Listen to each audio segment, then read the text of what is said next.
वेण दोघातलेही तुटेना या मालिकेच्या पुढील भागात आपल्याला असं बघायला मिळणार आहे की आता लवकरच समर आणि स्वानंदीला एकमेकांपासून वेगळं करण्यासाठी अंशुमन आणि सुष्मिता मिळून प्लॅन रचणार आहेत. तुम्हाला माहितीच असेल की काही दिवसांपूर्वी म्हणजे जवळपास या 2-3 आठवड्यापूर्वी अंशुमनने स्वानंदीला अशी धमकी दिली होती की पुढच्या 6 महिन्यात तुमचा मी डिव्होर्स घडवून आणणार आहे. अशा पद्धतीने आता अंशुमनने धमकी देऊन ठेवली, की स्वानंदी आणि समर एकमेकांपासून सेपरेट होतील, लांब जातील, त्यांचा डिव्होर्स घडवून येईल. आणि मालिकेत आपल्याला सध्या हे देखील बघायला मिळतंय, की एवढे दिवस जे समर आणि स्वानंदी एकमेकांसोबत असे एका तडजोडीने केलेले नात्यासारखे राहत होते, एक मित्र-मैत्रीण असल्यासारखं राहत होते. आता त्यांनी एकमेकांना नवरा-बायको म्हणून स्वीकारलंय. सध्या मालिकेत आपल्याला त्यांचे असे सीन बघायला मिळतात, की ज्यामध्ये ते एकमेकांना त्यांचं प्रेम व्यक्त करतायत. म्हणजे की कुठेतरी त्यांना प्रेमाची जाणीव झाली आहे.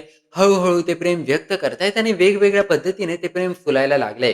पण मित्रांनो, ही मालिका आहे आणि गोष्टी जास्त वेळ चांगल्या राहत नाहीत आणि सध्या तरी आपल्याला असं बघायला मिळतं, की सगळं काही मस्त चाललंय, फुलतंय आणि या मालिकेचा जो पुढचा एपिसोडचा ट्रेलर आहे, त्यामध्ये देखील आपल्याला बघायला मिळालं, की समर आणि स्वानंदीमध्ये एक गोड वाद सुरू असतो एकमेकांसोबत आणि त्याच वेळेस सुष्मिता तिकडे येते आणि सुष्मिता त्या दोघांचं बोलणं ऐकते.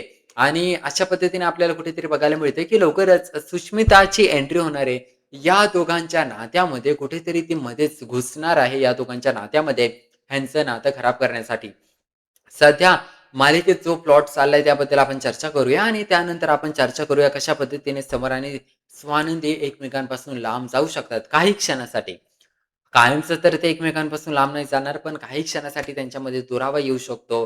आणि तो नेमका काय दुरावा असू शकतो याबद्दल आपण चर्चा करूया. पण सगळ्यात आधी आपल्याला मालिकेत असं बघायला मिळालंय, की आजच्या एपिसोडमध्ये काय झालं, अधिरा जी आहे ना, त्या अधिराचं तिच्या नवऱ्यासोबत, स्वानंदीच्या भावासोबत वाद झालाय, भांडणं झालेत. कारण तो खरं तर अधिराची चेष्टा करत होता. अधिरा जी मुलगी कधीच तिला स्वयंपाक वगैरे करायची सवय नाहीये आणि अशी मुलगी आज तिच्या नवऱ्यासाठी, स्वानंदीच्या भावासाठी मस्त टेस्टी पास्ता बनवणार असते. पण त्या सीनला पाहून स्वानंदीचा भाऊ हसायला लागतो. तो म्हणतो, "काय अधीरा, काय तू हे सगळं करतीये? तुला थोडी ना हे सगळं जमणार आहे. तसं पण मला शेफच्या हाताचा तो पास्ता खायला आवडतो.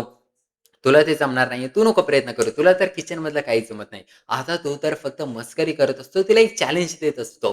कारण त्याला बघायचं असतं, की तो तिला चॅलेंज देणार. मग अधीरा म्हणणार, की "नाही, नाही, मी तर बनवूनच दाखवणार."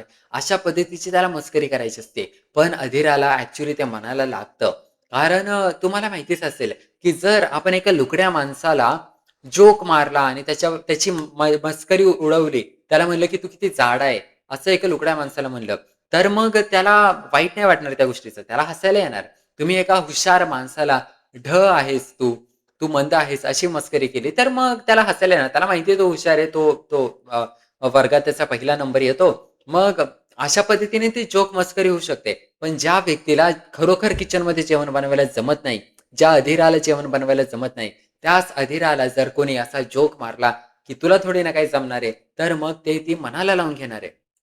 आता मित्रांनो झालं असं होतं, की अधीराच्या नवऱ्याने तिची मस्करी करण्या अगोदरच अधीराची सासू म्हणजे स्वानंदीची आई मंदाकिनी तिकडे आली होती. ती म्हणली होती, "काय बनवते हे सगळं? तुला थोडी ना जमणार हे सगळं बनवायला."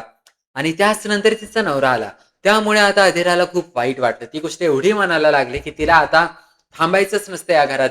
तिला तिच्या माहेरी जायचं असतं. थोडासा स्पेस हवा असतो. त्यासाठी अधीरा आता पुन्हा तिच्या माहेरी आलेली असते. जेव्हा ती तिच्या माहेरी येते, तेव्हा ती जोरात ओरडते, की "समर दादा, समर दादा कुठे आहे तू?" आणि अशा पद्धतीने ती तिच्या भावाला बोलवत असते. तर दुसरीकडे आपल्याला बघायला मिळते, की स्वानंदीचे बाबा स्वानंदीच्या भावाला समजावतात, की "बाळा तू काय करतोयस? तुला कळत नाहीये. तू तिची मस्करी करतोय, पण बघायचं तिचा मूड कसा आहे? का ती जास्त थोडीशी वैतागलेली आहे, तिचा मूड वगैरे ठीक नाहीये. तिला तो जोक हँडल होईल का? या सगळ्या गोष्टी तुला बघायच्या असतात. असंच नाही, की तू तिची तुझ्या मनाने मस्करी करणार आणि एक्स्पेक्ट करणार, की ती तुझ्या मस्करीला लाईटली घेईल, असं नाही होऊ शकत. दुसरीकडे मग स्वानंदीच्या आईला परत एक चान्स भेटतो अधीराला नावं ठेवायला. ती फक्त बोलते, की "हां, हां, बघा तुमची अधीरा कशी आहे." आता माझी पण स्वानंदीच्या बाबांसोबत होतात की भांडणं. पण मी बघा कशी नेहमी नमतं घेते आणि नेहमी माफी मागते आणि नेहमी सगळ्या गोष्टींना शांत करते. अशा पद्धतीने मंदाकिनी म्हणत असते, की "अधीराने समजून घेतलं पाहिजे, छोट्या-मोठ्या भांडणांना एवढं सिरियसली नाही घेतलं पाहिजे.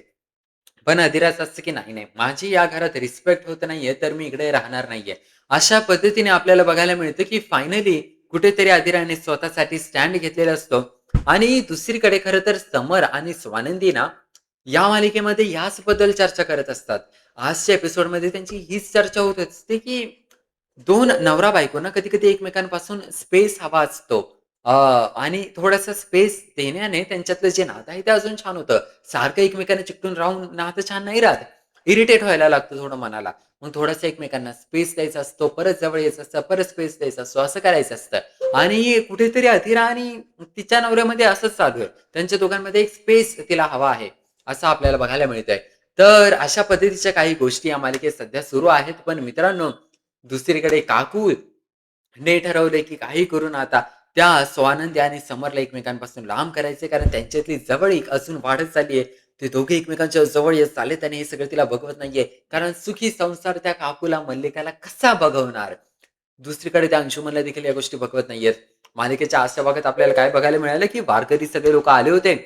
स्वानंदीने जबाबदारी घेतली होती सगळ्यांचा फराळ करण्याची. पण मल्लिकाने काय केलं, तिचा एक कामगार तिकडे पाठवला. सगळं फराळ गायब करून टाकला आणि सगळे बॉक्सेस मोकळे करून टाकले. त्यानंतर जेव्हा स्वानंदीने ते सगळे बॉक्सेस वारकऱ्यांना वाटले, तेव्हा ते बॉक्सेस मोकळे होते. आता मल्लिकाचा प्लॅन असा होता, की स्वानंदीने जबाबदारी घेतली फराळांची. आता जेव्हा ती वारकऱ्यांना ते फराळ खायला दिलं, बॉक्सेस देईल, ते बॉक्सेस उघडतील, बॉक्सेस मोकळे असतील. आणि त्यामुळे अशा पद्धतीने स्वानंदीची सगळ्यांसमोर फजिती होईल आणि स्वानंदीचा बेजबाबदारपणा समरला दिसेल. त्यांच्या नात्यात दुरावा निर्माण होईल. आजीला स्वानंदीचा बेजबाबदारपणा दिसेल. पण मित्रांनो झालं असं, की जेव्हा स्वानंदीने सगळ्यांना ते डबे दिले, त्या डब्यांमध्ये काहीच नव्हते. ते डबे तर मोकळे होते. पण समरने सांगितलं, की त्याच्याकडे बॅकअप प्लॅन आहे. त्याने ऑलरेडी टेम्पोमध्ये एक्स्ट्रा फराळ आणून ठेवलंय. कारण त्याला वाटलंच होतं, की स्वानंदीचा फराळ राहून जाईल किंवा एक्स्ट्रा फराळ लागेल, फराळ कमी पडेल. त्यामुळे त्याने ऑलरेडी टेम्पो भरून एक फराळ आणलं होतं. आता तो समोर लगेच सांगतो त्याच्या कामगारांना, की "घेऊन या फराळ." आणि ते घेऊन येतात आणि असलं मस्त फराळ असतं. सगळ्या वारकऱ्यांना खूप आवडतं. अशा पद्धतीने मल्लिकाचा हा आजच्या एपिसोडमधला डाव फसतो. कारण समरने बॅकअप प्लॅन तयार ठेवला होता. स्वानंदीची सगळ्यांसमोर फजिती होत नाही. बिचारी स्वानंदी खूप घाबरलेली असते. म्हणजे ती अशी थरथर कापत असते, की माझ्याकडून कशी चूक झाली? मी तर बघितलं होतं त्या बॉक्सेसमध्ये फराळ होते, कुठे गायब झाले? आता स्वानंदीला डाऊट असतो त्या मल्लिकावर, पण ती कसं सिद्ध करणार? तिच्याकडे काही पुरावा नाहीये. पण मल्लिका हसत असते आणि तिचा तो हसरा चेहरा बघून ना, स्वानंदीला लक्षात येते, या बाईनेच काहीतरी गोलमोल केलेला आहे. पण आता समरने छान समजावलं स्वानंदीला. तिला तो असा धीर देतो आणि बोलतो, "मॅडम स्वानंदी मॅडम टेन्शन घेऊ नका. सगळं नीट आहे. तुमचा फराळ तुम्हाला खायला घालायचं होतं ना वारकऱ्यांना. आपण तो फराळ खायला घातलाय. Everything is okay. टेन्शन नका घेऊ." अशा पद्धतीने तो स्वानंदीला छान सांभाळतो. हे सगळं दृश्य आजी पाहते आणि त्यांचं हे नात्यातलं प्रेम बघून आजीला खूप मस्त वाटतं. आता मित्रांनो, मालिकेत आपल्याला आजच्या एपिसोडमध्ये असं देखील बघायला मिळालं, की स्वानंदी ना राजवाड्याला असं गोड पद्धतीने एक अपेक्षा तिची मांडते समोर आणि म्हणते, की "मला नाही आवडत तुम्ही मला सारखं स्वानंदी मॅडम म्हणता म्हणून." सगळ्यांसमोर कसं वाटतं, की सगळ्यांसमोर तुम्ही तुमच्या बायकोला स्वानंदी मॅडम म्हणून म्हणताय. ती म्हणते, की "मी तुम्हाला जसं अहो राजवाडे असं म्हणते. तुम्ही पण मला असं काहीतरी बोला ना, मिसेस राजवाडे किंवा असं काहीतरी." समरला हे बोलायला जमत नसतं. म्हणजे त्याला एवढी सवय लागली आहे. महत्त्वाची गोष्ट म्हणजे, की तो त्याच्या बायकोला खूप आदराने ट्रीटमेंट देतो. प्रेमापेक्षा जास्त त्याच्या मनात आदरच असेल स्वानंदीबद्दल असं वाटतं.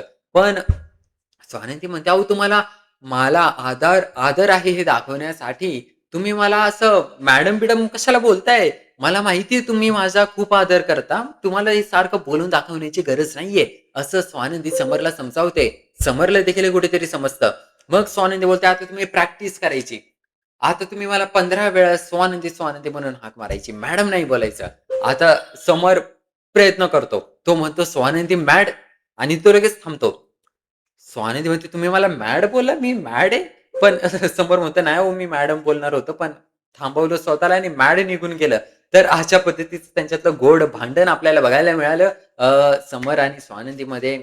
आता समर जो आहे तो स्वानंदीला मॅडम नाही तर स्वानंदी बोलायला लागलाय आणि यांच्यातलं जे प्रेम आहे ते अजून फुलायला लागलंय. तर या सगळ्यावर तुमचे काय मत आहे? नक्की मला कमेंट करून सांगा. तुम्हाला काय वाटतं अंशुमन आणि सुष्मिता काय कारस्थान रचतील? आपण भेटूया मालिकेच्या पुढील भागात.